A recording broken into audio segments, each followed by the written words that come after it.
Dios no es un anciano con barba en el ático del universo, ni un guardia nocturno que firma partes de ocurrencias. Es una palabra que huele a bosque y a incendio, un temblor detrás de la frente, una llamada que no avisa. Si te ofende, es que te toca, si te atrae, es que te busca. Carl Jung, el suizo que oyó hablar al alma con un reloj de bolsillo y una paciencia de orfebre, no vino a darnos un catecismo nuevo, vino a recordar que la pregunta por Dios no se responde con eslóganes, sino con la carne temblando. Hoy vamos a pasear por la opinión de Jung sobre Dios, no un dogma, una experiencia, no un cuadro colgado, una ventana abierta. Abróchate el abrigo del asombro, sopla. Jung desconfiaba de las definiciones de cátedra y amaba los hechos interiores. Lo que no se experimenta no te pertenece, parecía decir con su mirada de lago. Por eso, cuando hablaba de Dios, hablaba de un fenómeno que nos sucede, lo luminoso. ¿Te has quedado alguna vez inmóvil ante un cielo de tormenta como quien oye su nombre en otro idioma? ¿Has sentido, en un concierto, que algo más grande que tú te toma por la solapa y te pone en silencio? ¿Has entrado en una habitación y has sabido, sin argumentos, que aquello era importante? Eso, para Jung, era una pista. Dios, más que un concepto, es la huella digital de un encuentro. Un estremecimiento con sentido, una gravedad distinta que cae sobre la tarde. No es opinión, es peso. La cultura nos ofrece dos salidas fáciles y enemigas. O te burlas de la palabra Dios como quien pega un portazo adolescente, o te tragas sin masticar cualquier dogma con tal de no pasar frío. Jung eligió otro camino, el de la observación honesta de lo sagrado cuando aparece, sea en una iglesia, en una guardería, en un hospital de madrugada o en un garaje donde alguien dibuja su primer círculo. Porque Jung sabía que el alma habla en símbolos, y los símbolos son el idioma oficial de eso que llamamos Dios. Lo luminoso es ese sobresalto que te dice atiende. No te convierte en creyente automático, te vuelve responsable de tu propia hambre. Primer punto, Dios como experiencia, no como consigna. Jung toma prestado el término luminoso para describir la mezcla de fascinación y respeto, de hechizo y cuidado que a veces nos visita. Esa emoción distinta, que no es miedo pero inclina la cabeza, que no es alegría pero ensancha el pecho, que no es tristeza pero deja un silencio útil. Llámalo como quieras, misterio, presencia, yo más grande, el nombre es menos importante que el temblor. Para Jung, cuando lo luminoso se presenta, el yo deja de mandar y escucha. Es como si una puerta interior se abriera hacia un patio que no habías visto, y entrara un aire que te vuelve exacto. Fíjate en lo cotidiano, el día que sostuviste por primera vez la mano de tu hijo y comprendiste, sin teología, que la vida no era un trámite. El día que despediste a alguien y ya no pudiste hablar de la muerte con sarcasmo barato. El día que dijiste no y sentiste una columna vertebral nueva. Ahí está lo luminoso, sin trompetas, con eficacia.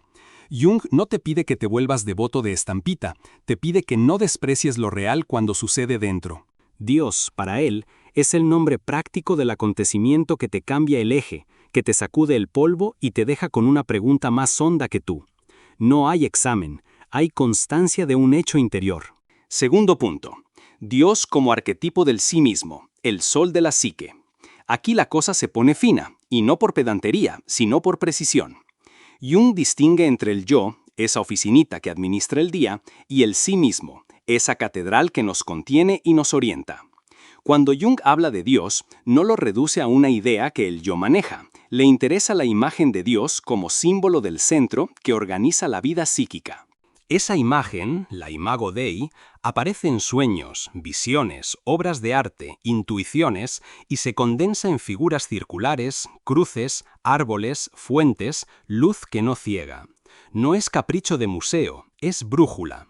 ¿Y para qué sirve esa brújula? Para que dejemos de vivir como turistas del alma, perdidos entre souvenirs de personalidad, y empecemos a reconocer un norte. El sí mismo no te convierte en santo de vitrina, te hace entero. Es el arquetipo de la integridad, el que llama al yo a salir de la adolescencia narcisista y entrar en una relación con el todo. Por eso, tantas personas, sin saber de Jung, dibujan mandalas cuando están rotas.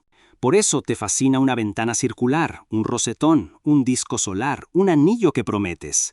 Son mensajeros de un centro, vuelve a casa. Y ese centro, para Jung, tiene nombre grande porque tiene tarea grande.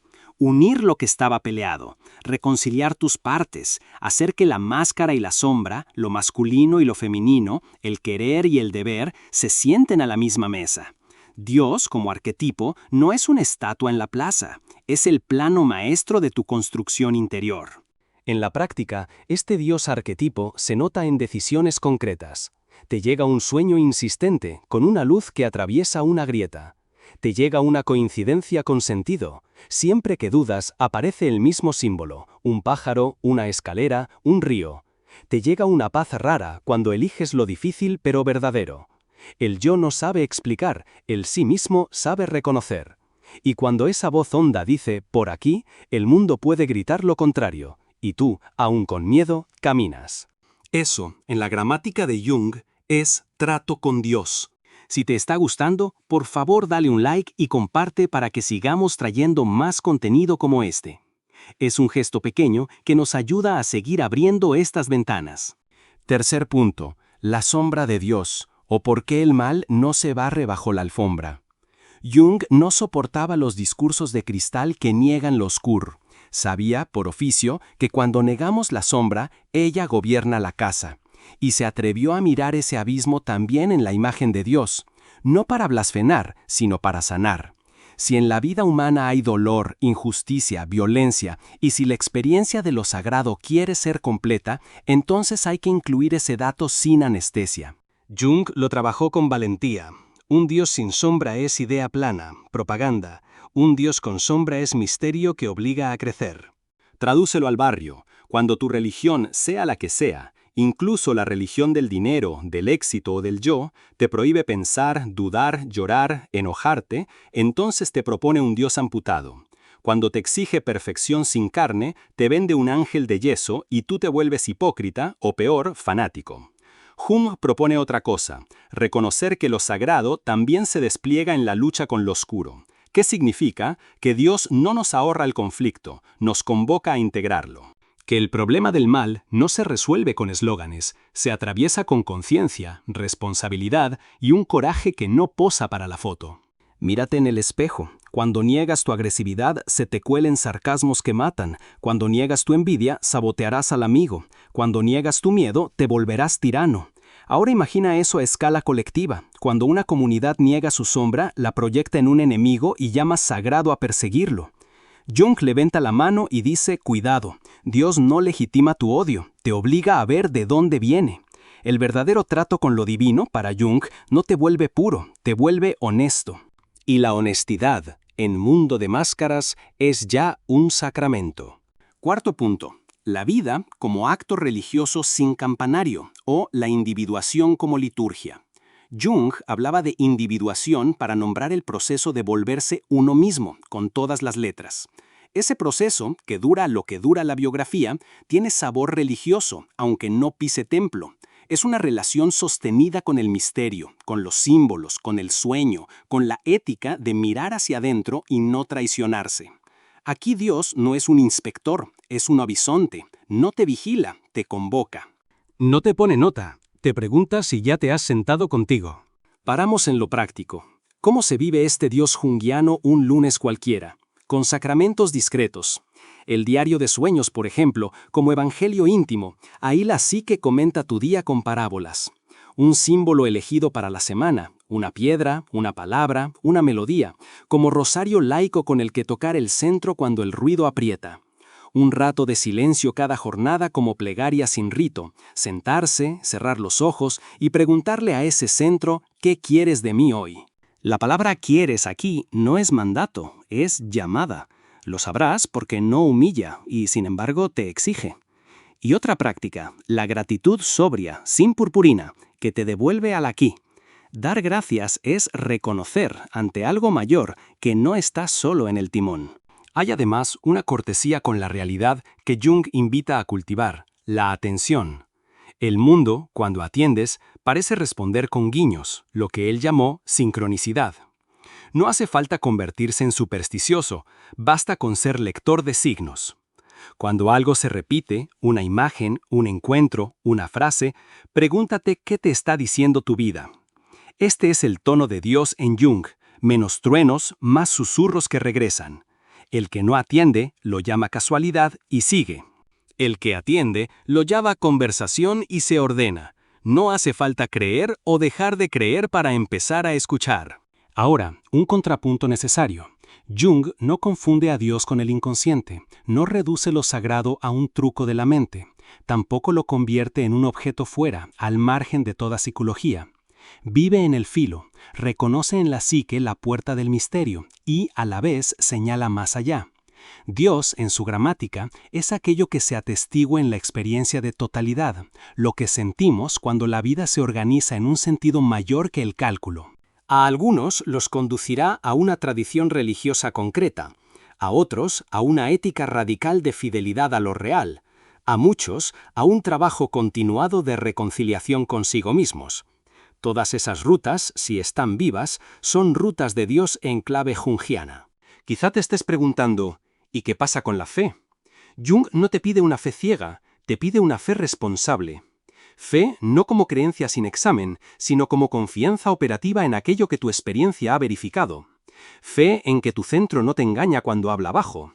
Fe en que la integración de tu sombra libera energía. Fe en que el símbolo te educa mejor que la consigna. Fe en que el bien, no el quedar bien, el bien organiza la casa. Esta fe no cabe en un eslogan, pero sostiene. No te convierte en el vecino místico de la escalera, te vuelve un ciudadano más humano. Traigo algunas escenas finales para bajar todo esto al suelo donde nos duele y nos salva. La primera, estás cansado de fingir. Ese cansancio, que parece depresión y a veces lo es, puede ser un llamado del centro. Antes de cambiar de ciudad, de pareja, de peinado, siéntate y pregúntale a tu vida, ¿qué pides de mí?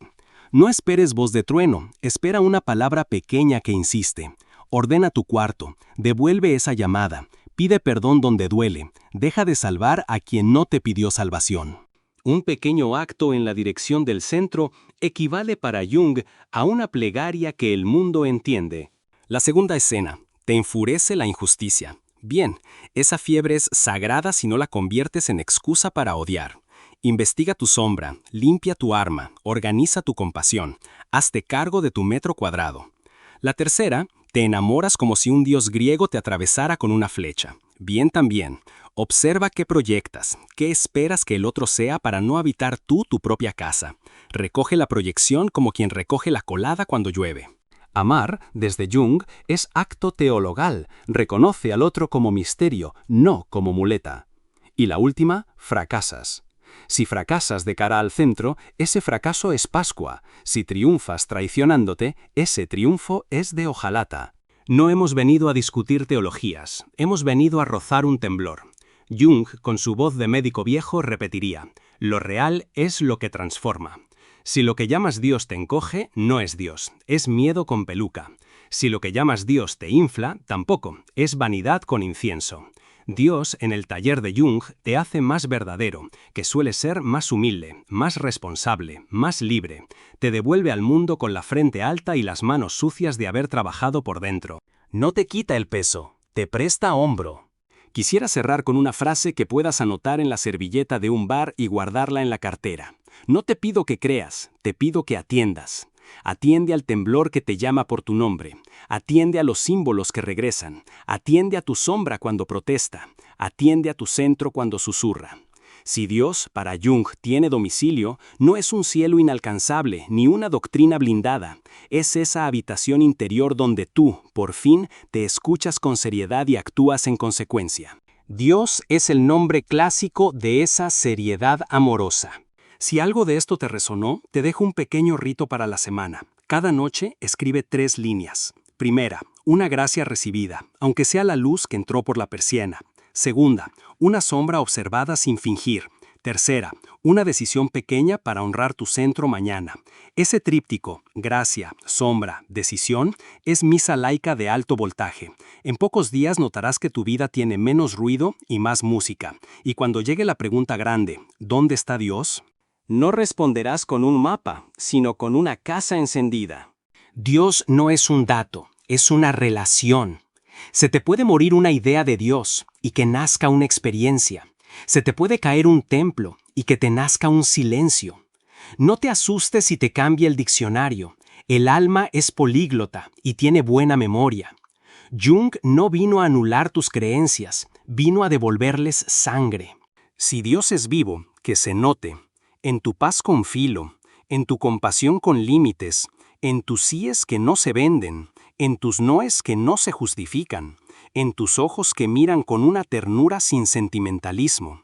Allí, en la esquina donde cuidas lo pequeño con un respeto que no sabías, allí está el asunto. Si esto te hizo pensar, te invito a que explores más videos en el canal. Tenemos mucho más para descubrir juntos.